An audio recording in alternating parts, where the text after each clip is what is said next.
नमस्कार, आप देख रहे हैं न्यूज 24। आपके साथ मैं हूं रवि ठाकुर। शुरुआत करते हैं इस वक्त की बड़ी खबर से। बीजेपी नेता उमा भारती ने गैंगस्टर विकास दुबे के एनकाउंटर पर 3 सवाल पूछे हैं।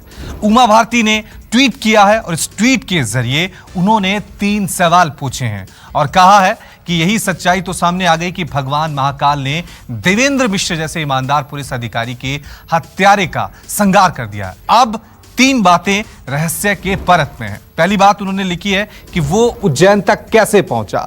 दूसरी बात उन्होंने कहा है कि वो महाकाल परिसर में कितनी देर रहा।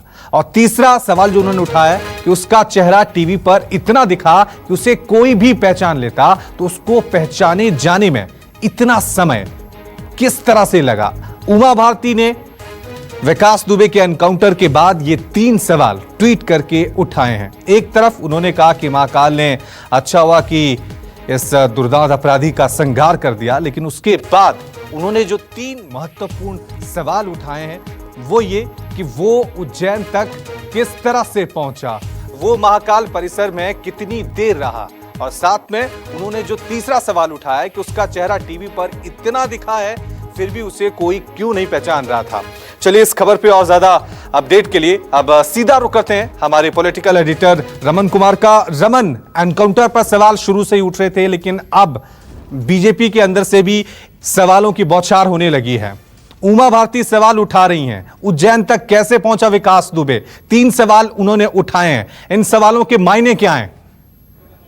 देखिए रवि, उमा भारती मध्य प्रदेश की मुख्यमंत्री रह चुकी हैं और केंद्र में मंत्री रह चुकी हैं। मध्य प्रदेश की बड़ी नेता मानी जाती हैं। उन्होंने कहा कि अपने ट्वीट में लगातार एक के बाद 3 ट्वीट उन्होंने किया और कहा कि वो मध्य प्रदेश के मुख्यमंत्री शिवराज सिंह चौहान और गृह मंत्री नरोत्तम मिश्रा से बात करेंगे इस बारे में, क्योंकि जो 3 बातें उनको समझ में नहीं आ रही है, उन 3 बातों का जिक्र करते हुए उन्होंने कहा कि पिछले कुछ दिनों में जिस तरीके से विकास को टीवी पर दिखाया जा रहा था, ऐसे में महाकाल के मंदिर परिसर में उसे पहचानने में इतनी देरी कैसे हुई, ये अपने आप में एक बड़ा सवाल है। क्योंकि जिस दिन से ये घटना हुई, जिस दिन 8 उत्तर प्रदेश पुलिस के जवान शहीद हुए, उसके बाद से 2 दिन विकास दुबे कानपुर में ही रहा। ये बात भी कुछ दिनों के बाद पता चली। फिर फरीदाबाद में दिखा। फरीदाबाद से उज्जैन क्यों गया विकास दुबे, इस बारे में भी पुलिस सही तरीके से बता नहीं पा रही है। और अब उज्जैन से जब उत्तर प्रदेश की पुलिस उसे अपने साथ कानपुर ले जा रही थी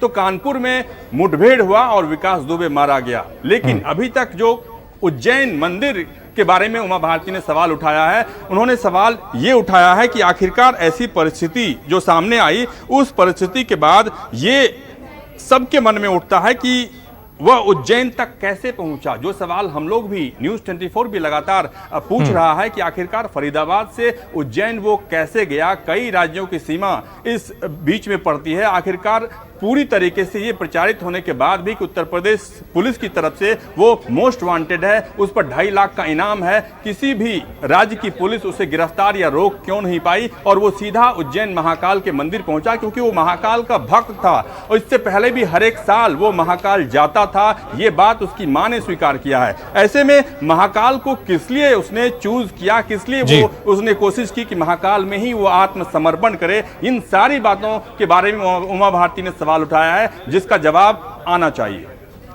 नमस्कार, मैं हूं मानक गुप्ता।